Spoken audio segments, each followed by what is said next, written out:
Hello hello hello गोजोन फुंबिलिनि गाहाम हामलायनायावनो रिसिबनायखौ नोंथां बयनिसिमबो जासि हरग्रोनाय जाबाय आमइनिफ्राय ओमफ्राय सोरांबाय नालाय दायो जोङो दुगैहैसै ओमफ्राय बेयावहाय बोरै थायो बिसोरो आङो देखायलांगोन नै आङो मैया हरावनो सुदोंमोन ओमफ्राय नै बिसोरहाबो एसे माहाजोनखा मालाय बिसोरो नै माबाया ट्रैक्टर में दंग बाबा इनसाइड ये क्या है व्हाट इज दिस नो इनसाइड क्या है राइस पड़ी ओ स्टॉकिंग ओ बे भंडार आरो ना नै ओमफ्राय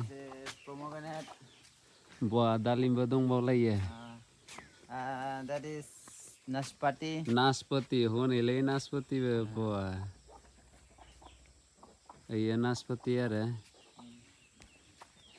and this is star fruit ना this is star fruit मामोन बियो खारखान्दाया बोरैमोन ओमफ्राय नै बिसोरना बे दैखर आरोना बेयावहाय दैखर दं ओमफ्राय ओइ साइडआव बेयावबो दं ओमफ्राय हरै थांगोन जोङो ओमफ्राय नै नासपतिबो आङो लाना दोनदों आरो औ बेखौ मा होनोमोनलाय अन्नानै कमेन्टआव लिरहरलाय आङो बावबाय माने बिनि नामखौ ओमफ्राय नै बे नासपति बिसोरनिनो ये पान है फाथै इन बड' इट्स कल्ड फाथै फाथै यस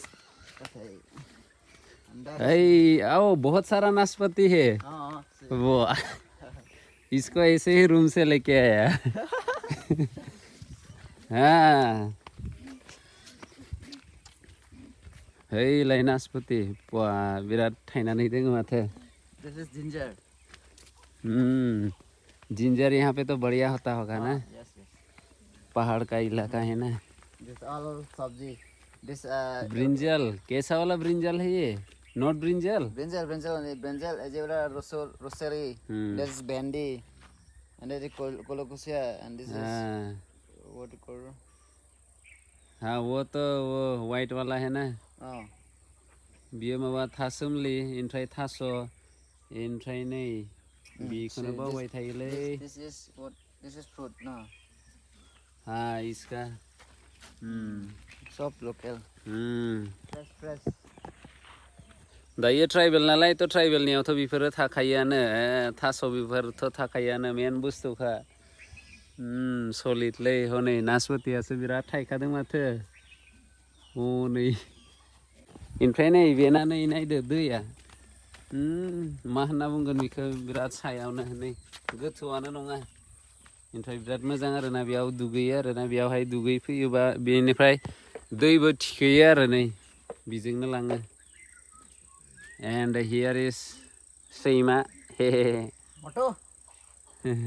आंना मैया गस्लाया बासा बिराद हाद्रि जाबोदों नालाय गोजा गोजा बेयावहाय सुनसै आरो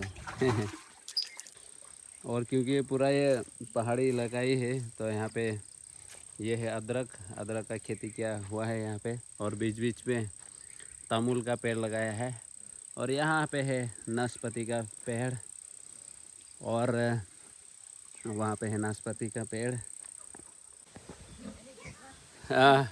लोगोफोरनिफ्राय नै अमाफोरखौ बोरै दोनदों बिसोरो नै बेयावहायनो जादों अमानि जायगा ओमफ्राय ओइलाय न'आ एसे गोजानावनो ओमफ्राय नै अमानि मामोनलाय गन्द्रा ना मा होनोमोन ओइलाय नै गुफुरबो दंबावोसो सिङाव बिराद गुफुरथार फाग्लिया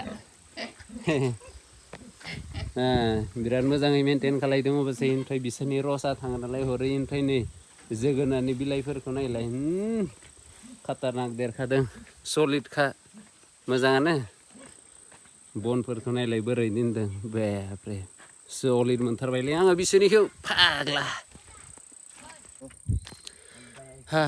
दुगैबाय आंहाबो बिराद गुसुमोन दैया बिराद बरियाखा सुपारखा वाटारफॉलनि बायदि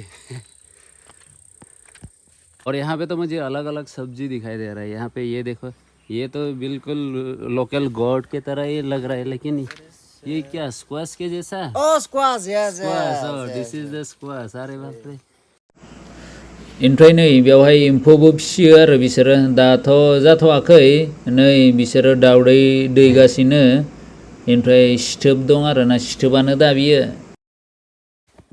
दायो जोंहा ब्रेकफास्ट खालायसै ओमफ्राय ब्रेकफास्टआबो नै माइरङाबो नायलाय ओंखामा एखेबारे माबा ब्राउन राइस ना what do we call that one? Uncare. Huh? Uncare. Uncare. Yeah, yes. You call it Uncare. uncare. Yes, in Karbi. Okay, okay. Uncare. And this pumpkin wala what do you call it? Bonghom Arvo. Bonghom. Yes. Bonghom arho. Yeah, Phagok. Phagok. This is And this brinjal? this is brinjal happy. Happy. Yes. Happy होनो आरोना बेखौ दायो जानोसै जोङो नै ओंखामा बिराद गोथावथारलै ओमफ्राय अमायाथ' मेनखा गोथावथारलै बुंनोनो हाया